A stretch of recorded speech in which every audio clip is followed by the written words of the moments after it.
Well, look at what we did. We made it to Wednesday once again. Oh, it is time for Hammer Away. Today, you can see here it's, oh crap, not the Warriors too. Ugh. So, Can you dig it? Can you dig it? Can you dig it? so yeah, it's one of those things where, as you can see here, there's Lin Manuel Miranda there in the center. And up in the corner there is the cover to the new album, which is a Warriors thing. Basically, it's the same story, same stuff. It's just what they've done is swapped it like they do these days, and that's their prerogative to do so. I'm just concerned about the future things that people might say, and I hope that they don't. Because it's okay if you want to change things around and do things like that. It's just don't expect people like myself who are, big fans and uh, of that original thing, say Star Wars, Marvel, all these different things, and just swap things out and expect everybody to show up because 10 to 1, there's changes that have to be made and things. And by the time you do all that, all you've done is just adopted uh, a storyline of what pertains to, well, in this case, what pertains to the feelings and the things of this male uh, gang. And you're just swapping genders, which I don't think that really works. We're a little different. We're very different, but still human beings. So it's not about that. It's just I just hope nobody goes, well, such and such didn't go and see it, or they're not happy with it because of this. I think mainly we're just those of us who are fans of certain things that are the original thing, and everybody's that way. Everybody's got a favorite thing that you're like, why are you messing with it? Why you got to switch it around? Can't you just? I would love to see a show, a storyline built um, on something, really a kick-ass female gang and probably an existing story. You can't tell me that there's nobody out there that's written a cool kick-ass story about women in a gang. Nothing. Nobody's ever done anything out there. There's no authors out there that are going, wow, could have used my storyline for something like that. That would be interesting instead of just adopting what men had done previously and putting women in it. I don't know why it has to be a crutch. It's just like the new Falcon, Captain Falcon thing. It's should have gone to Bucky. Just that's what it is. Bucky's got the serum going. He's got superpowers, but you give it to a guy who doesn't have superpowers, and you want him to go up against the Red Hulk that most people don't even know what the hell that is.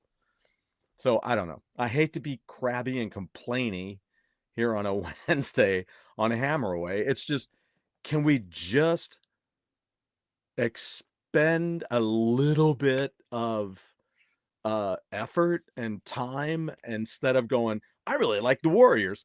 Wow. Because here's the reason why.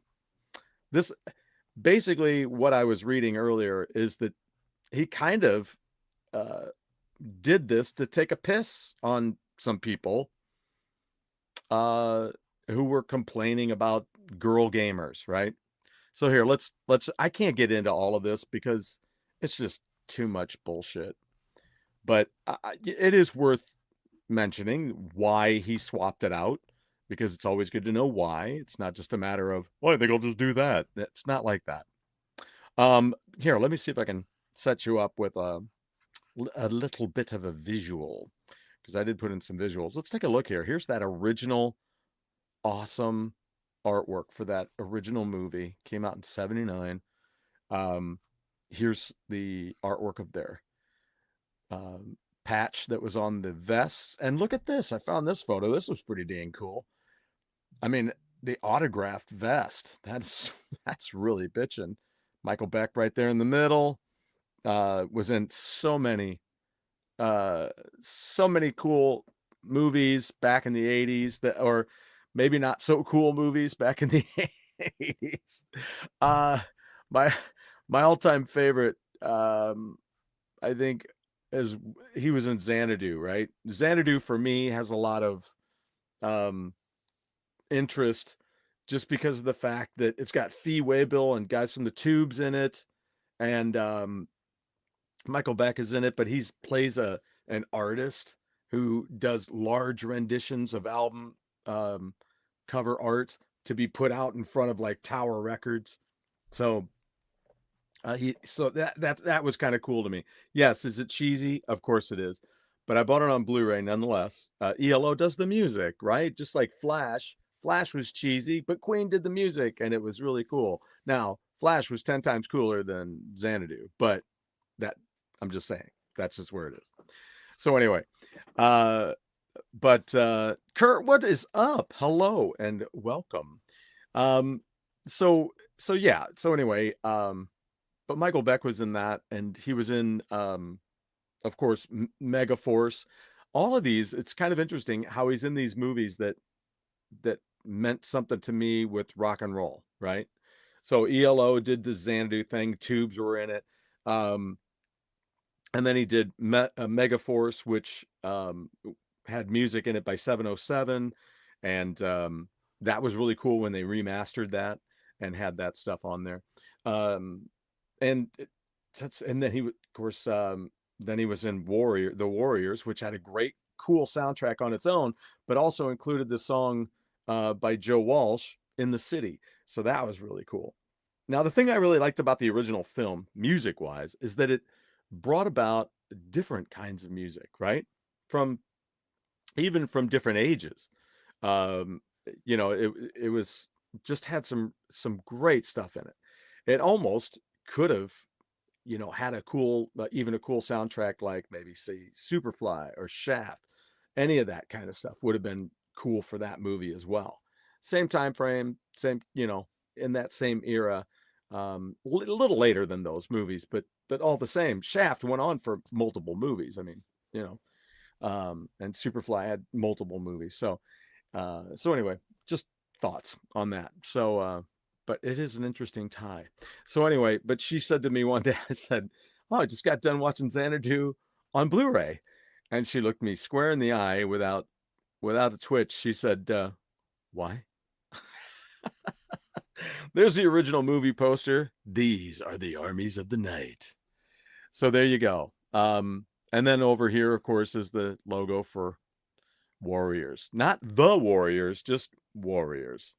So there's the album cover. There's the cast, which it's a little hard to read. But some of the folks who are on the recording are the same folks that were in Hamilton. You can really tell. So there you go. And you got the Warriors. They're all women. I guess I need to study up on the history of gangs and women. I know the Buffalo Girls were a pretty rough bunch. Won't you come out tonight? Well, we'll talk about that some other time. Nonetheless, but let's read a little bit on this, and I'll put here. I'll tell you what.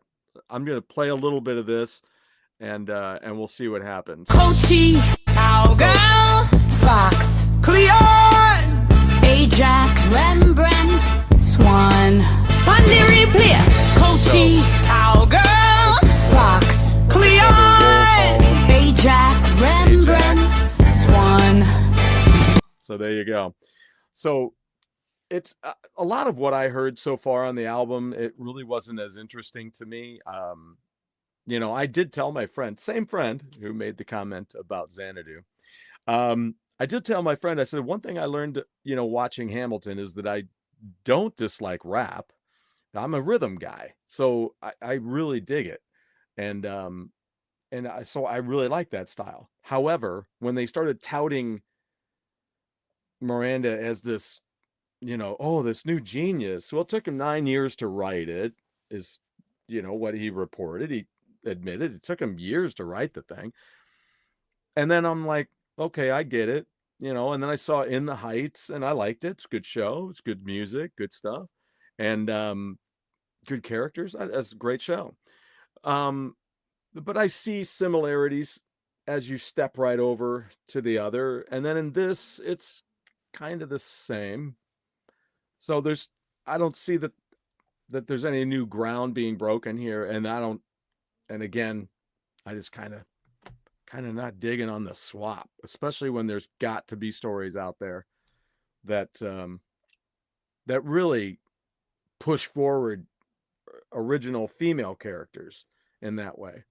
Like, when I was talking about The Wanderers the other day, the movie that came out about that same time frame, and you had all these different gangs, and it was interesting to hear Ace Frehley talking about the Ducky Boys, and he's like, "Yeah, I was in that," and you're like, "Well, I hope that's true. Maybe it's true, maybe it's not. I don't know." We're finding out these days that a lot of people say things that aren't true, but that's just the way it is. So, but that put a little bit of a realistic twist on it, that you're like, oh, so there was a gang like that at some time. So I don't know. I'll do a little research, but here's the reason that he did this. It says Lin Manuel Miranda reveals he gender swapped the Warriors in his new album because of Gamergate. Now this is from That Park Place. This is by John F. Trent. I'm late to the game on this too, as a matter of fact. This came out fall of last year, right around Halloween. Lin Manuel Miranda announced that he gender swapped the cast of the Warriors in his recently released album from Atlantic Records due to Gamergate. The Warriors, which was a '79 film directed by Walter Hill that adapted Sol Urich's 1965 novel, saw a street gang called the Warriors fight their way through the Bronx to Coney Island after they were accused of assassinating a gang leader who was attempting to call for a truce between the various gangs.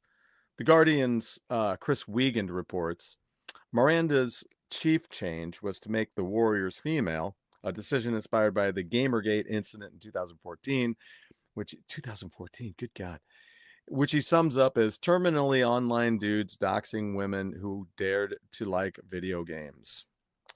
Then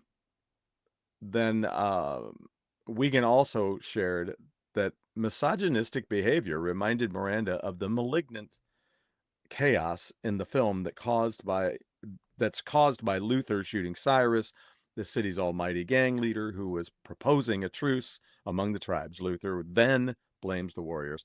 Miranda and Davies's gang share a sisterly solidarity as they essentially reclaim the night. Cyrus is now female too, played by Lauryn Hill, Wiegand continued. While this gender-swapped version of the Warriors is currently limited to Miranda's new album that he wrote with Eliza Davis, he did inform The Guardian that a film version of the album would be enormous fun. Okay. I get it. Yeah, but you're excited about a project. You think it'd be a lot of fun. But that's millions of dollars that you're going to spend on something that you hope you have enough people that want to go and see it based on the creative change. There's a lot of people out there that will go. Well, first of all, because it's him. Secondly, they're big fans of his. Here's another thing. When I say that about this gentleman, I wish no ill will. I hope that things can move along. However, we have to also remember, I do know people who don't like Andrew Lloyd Webber. they despise his work. Now, I happen to like it, but I don't like it all. But there is a certain amount of it that I really dig.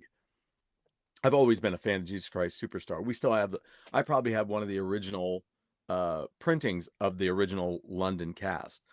And it's great. I think it's great. But I was talking to yeah, sure, why can't I say it now? Anyway, talking to a musician many years ago who also writes musicals. He's got a buddy of his. He and they make a team of they write musicals, and he's like, can't stand Andrew Lloyd Webber at all, at all. And I'm sure there's probably people that feel that way about him, Miranda. But that's the way everything is. I mean, some people like it, some people don't. So there's a group of people that will go because they're interested in what he's done and the work that he's doing now. I'm just saying that there's a group of people that aren't interested in going and seeing the swap. I'm not, just because I wish that they would. I have a deeper interest in seeing something new, not just seeing something changed that I grew up with. Why do I want to go and see that? I like what I liked. And there you go. I don't need to have it switched out and changed. It's good the way it is. Got it, like it, and the music is okay. The album might make the leap to the stage first, given Miranda's collaborator on the album, Eliza Davis, is a playwright. When asked if the album will be turned into a play and if there will be more spoken words, Miranda stated, honestly, we debate whether it's going to be more or less, because I think that given that the album paints such a complete picture, it's like, all right, well, what can we strip away and still get the story? Davis added, we wrote this so that it would be sung through with these little skits, and we wanted the narrative to be completely apparent and clear just from that. So I don't really know. Is there any fat to add? I don't know. While Miranda admitted they are already thinking about adaptations, he did admit, we don't have a director, we don't have a producer, we just have an album. All right.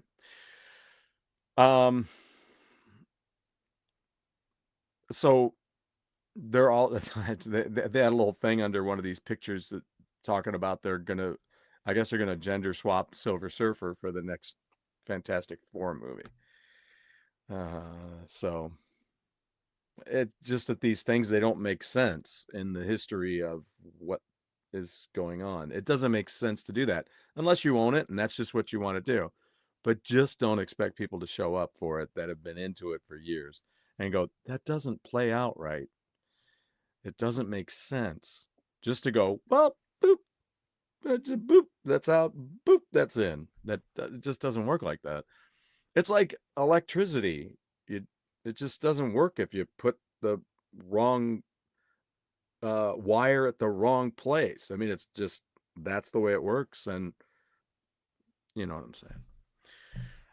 Just do something new. That's it. That's really it. Just do something new, something creative. Think, take some time, look things up, find out who's written some cool crap and go and do it. Just don't go around being lazy and swapping shit and expecting everybody to go, yay. I just can't wait. Let me put it this way too. With the Warriors, they came out with the Walter Hill, kind of the director's version of that, where he stuck in comic book kind of artwork throughout. I didn't like that. So there, it has nothing to do with any of the stuff we're talking about today. Nothing to do with that, but I didn't like it. So what did I do? I own that one now on Blu-ray, but I also bought a Blu-ray of the regular one because that's the one I think works the best. I don't like being taken away from that character into a comic. I would have probably liked it better if that's the way they did it first. But doing it later, it just gets me away from the humanity of that character. I'm like, oh, now it's just a comic book. Okay. Not real people. So anyway, but the last thing I do want to say about this is they threw a line in at the end talking about how they're going to gender swap A Knight's Tale sequel. They wanted to do that, but it got shut down by Netflix algorithm. Oh my God. Come up with something new. We love female characters. Just make it original and make it cool. Again, I'll say it every time. I'm the reason there was a She-Hulk series. I never watched it, but I'm the reason that it was there because I bought the comic books. And there's a reason that Ms. Marvel's out there because I bought the comic books. Loved the characters. I didn't just buy one issue and go, that was it. I mean, that was back in the days when we just bought comics. It wasn't like, oh, I got to get a copy of that one because that's going to be worth something down the line. I do look at them now and go, wow, that's how much that, wow, okay. Glad I have that at home. All right, let's step away from that. Let's get into something fun. All right. I discovered a little something today that I want to talk about here in just a minute. But before I say that, I have to apologize to to my buddy J.W. Durbin, the Creepy Onion.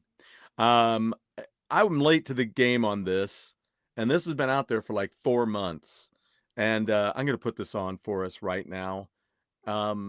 He paid tribute to not only my band, but my show. And I love it. And I hope he's cool with me playing this. I hope he's out there watching this and knowing that I'm doing it. And then he'll give me he'll send me a message and go, knock that crap off. Quit playing my crap. But anyway, enjoy this with me. There you go. J.W. Durbin Project. Have us away!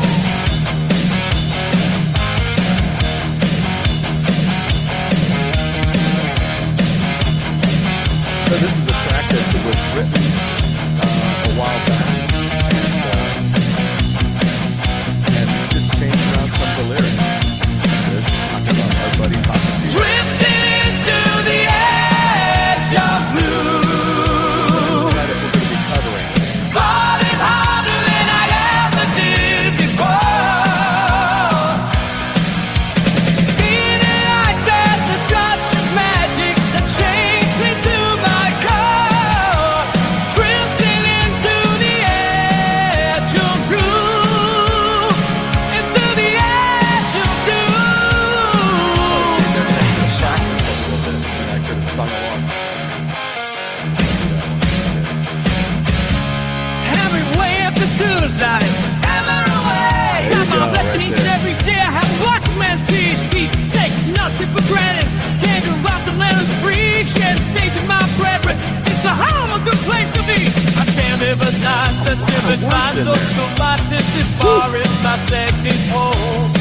Battle holler, maybe calling me away, but my Viking love makes the stakes my home. Drifting to the edge of blue. Way too long. Falling harder than I ever did before.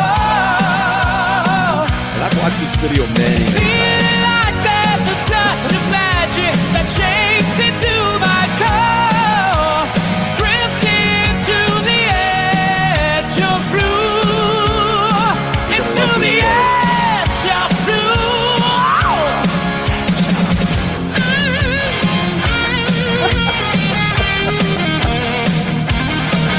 That is some hilarious stuff, man.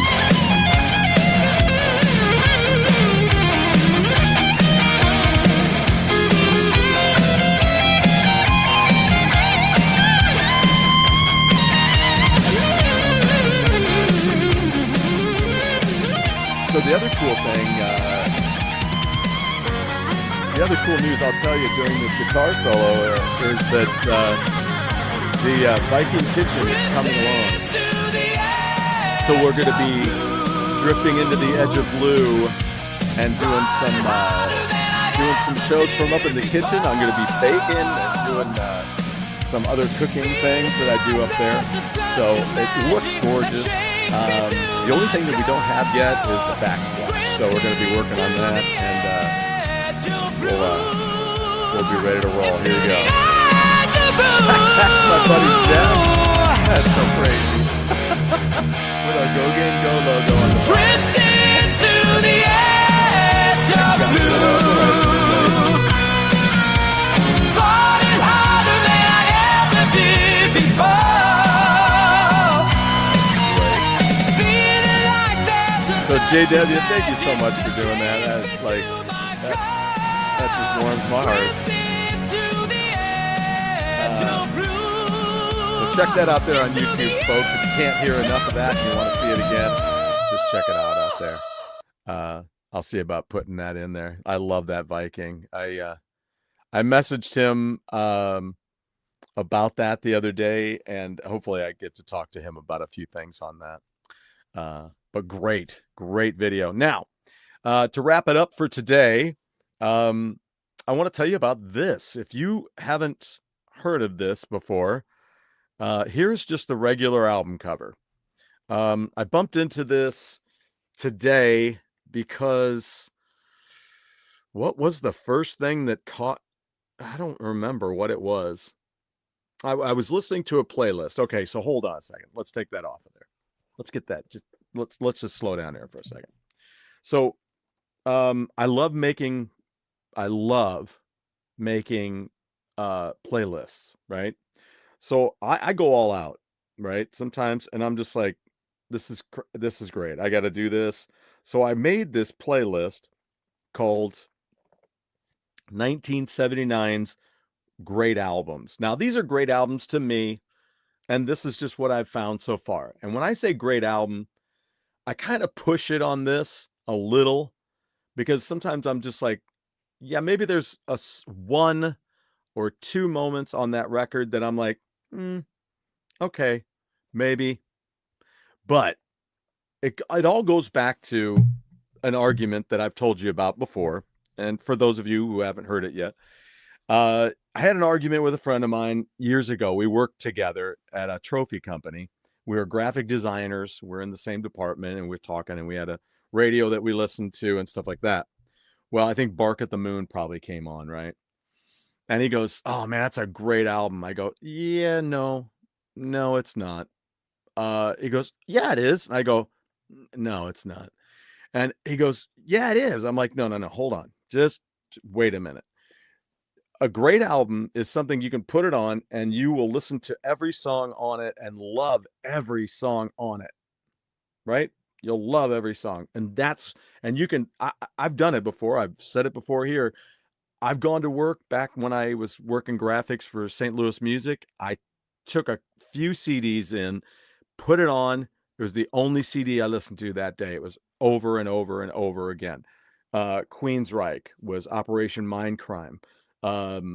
Camelot had Epica. I listened to that constantly. I could just put it on, let it play to the end, let it play again, let it play again, let it play again for the whole day. I could do that. So that's kind of that's what a great album is to me. But he was complaining that no, it has great songs. I go, it does have great songs on it. You are absolutely right. I love some of those songs on that album are some of my favorite Ozzy tunes, right? But it's not a great album. I said, so he goes, yeah, it is. I said, okay, hold on. So if you're getting ready to hear Bark at the Moon, you can't wait, and you will not skip over So Tired. You're telling me you can't wait to hear that song every time. Well, that song kind of sucks. Yeah, it does suck as far as I'm concerned. And it's just not a good song that I want to hear. I just as soon skip it. So if I have a song on there that I'm like, oh, there's that song on there, and then it's not a great album to me. So 1979. So what I put on here, like I said, I was a little gracious on some, but some are truly great records. Like this first one started off with Look Sharp by Joe Jackson. Then I'm the Man, Joe Jackson, 2 albums in 1979. AC/DC, there you go, man. Highway to Hell. And then you got Breakfast in America by Supertramp. You got Styx, Cornerstone. Some people may not think that's a great album, but that was it was a historic time for those guys. They were huge with 13-year-olds. That's what all the articles were saying at the time. And I enjoyed the album. It does have some mamby-pamby moments on it, but I like those songs because they're good at them, right? There's some bands that just do them, and you're like, shut up. Go back to what you're good at. But Dennis DeYoung was good at singing those songs, and they're great. Desert Moon, when he went solo. Desert Moon is a great ballad. It's wonderful. Van Halen 2, Deguelo by ZZ Top. Here's one of these albums. Could be doing this in my band. 38 Special, Wild Eyed Southern Boys, Dream Police by Cheap Trick. REO Speedwagon had 9 lives. Billy Squier came out with his first solo album at that time. And let's see here. Tale of the Tape is the name of that one. Freedom at Point Zero by Jefferson Starship. The Police had that was it wasn't God of the Block. It was Yikes. Why can't I think of the name? Wow, that's terrible. Yeah, who was God of the Block? Yeah, sorry. And then Pink Floyd had The Wall. Great album. Here's one. Back at the time, if you'd asked me, not a great album, but I really enjoy a lot of these songs now. And that's Dynasty by Kiss. The Knack's first album. Every song is great. ELO had their album out at that time, Discovery. Then there was the Blondie album. And then there was Candy-O by the Cars. There was The Long Run by the Eagles. And The Jam. Now this is one that I wasn't familiar with this. But it's The Jam called Setting Suns. What a great record. If you haven't checked that out, I'm eager to check out more of their stuff. But that's a great album. Jerry Rafferty came out with Night Owl at that time. There was some songs on there like The Tourist, which I'm not as super familiar with, but I do know them because I know the record. Not as good. I didn't like it as good as City to City, but damn, it's still got great songs on it. And then of course Rainbow came out at that time with Graham Bonnet. They had Down to Earth. And then let's see, Robert Palmer was out with his album that had Bad Case of Lovin' You called Secrets. And then the B-52s debut record came out with Rock Lobster. Tom Petty the Heartbreakers had Damn the Torpedoes. Led Zeppelin, of course, In Through the Outdoor. Pat Benatar, In the Heat of the Night, was out. What a great record that is. I mean, I put it on here because I knew it would be a great record, right? But there were songs that I wasn't familiar with, like Rated X, My Clone Sleeps Alone. What a great song. It's a great record, though. The Knack came out with But the Little Girls Understand. And then there's, oh man, what was the name of that album? Why can't I think of it? Underdog, wasn't it? By Atlantic Rhythm Section? Yeah. And of course, there's Gary Newman. I mean, Pleasure Principle. Great album. Great album. Journey had Evolution. Gamma 1 came out at that time. 707's first album. Then there was the Henry Paul Band, had Grey Ghost. And the Outlaws had In the Eye of the Storm, which Freddie Salem was on that. Molly Hatchet, Flirting with Disaster. Devo, man, oh man, Freedom of Choice. And then let's see here, Kansas, Monolith, and Aerosmith. I love Night in the Ruts, or as it says in the back side of the album, Right in the Nuts. Earth, Wind, and Fire came out with I Am that year. Also, Hold On, Hold Out. It was Jackson Browne. Has 2 great songs on it that I really want to do. And then Bloister Cult had Cultosaurus Erectus, and Motorhead had Bomber. They had like three albums that were attributed to that year. It was kind of interesting. So it was kind of strange. Judas Priest put out they had British Steel, and Jethro Tull had Stormwatch, and Rick James had Bustin' Out of L7. Toto had Hydra. Now that's a connection right there. Toto is going to be Head Games by Foreigner. We had Bad Company had Desolation Angels. Mm-hmm. Oh, David Bowie had Scary Monsters and Super Creeps. And Al Di Meola put out Splendido Hotel, which is a double album, I do believe. Steve Forbert put out Jackrabbit Slim. Let's see. Scorpions had Love Drive with Michael had come back for that album. City Boy. I've told you about that one. The Day the Earth Caught Fire. That's as far as I got on that so far. But when I was into that, then I'd found out about this I-10 album, Taking a Cold Look. All right. So we're going to take a look at this because they had written songs that were and had this one record. And I do want to get this Rock Candy, as you can see right there. Rock Candy remastered and reloaded this album. But this first song, Taking a Cold Look, I started hearing that and I'm like, wait, I know this song. And sure enough, it didn't have Taking A on it, but Honeymoon Suite did a cover of that song and called it Cold Look. So there you go. Then you go to track 3, Alone. That is the same song that Heart did. That's who wrote the song. And you can see right here, it's produced by Keith Olsen and Steve Lukather right there. Then I got to I Don't Want to Lose You, is track number 6. That's an old, it's kind of that mid-career of REO Speedwagon, covered that song. Really love that cover.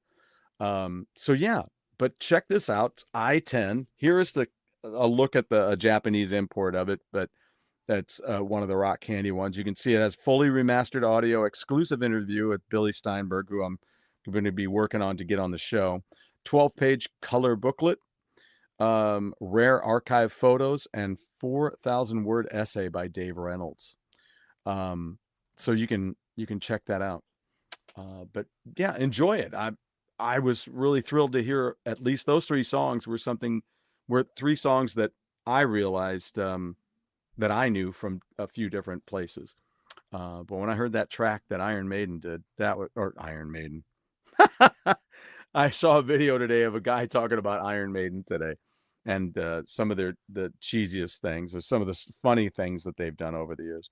They're very tongue-in-cheek. They are really cheeky. So yeah, but that's about it for today, folks. Next week and throughout this week, I'm going to start getting into some other ways to get you up into the kitchen, because I've got a little something interesting to make next week, and I think that'll be cool. And we'll figure out a tie-in. I'll try to figure out a tie-in, because it's got to have something to do out here to tie us all in. So do have a wonderful evening. Check back with us at 7, and you'll see me on the Go Game Go show, and we'll be doing some more gaming up. In the meantime, I've got some people online that we're going to be talking to, and having some more guests in. One of the guests will be right here in the studio.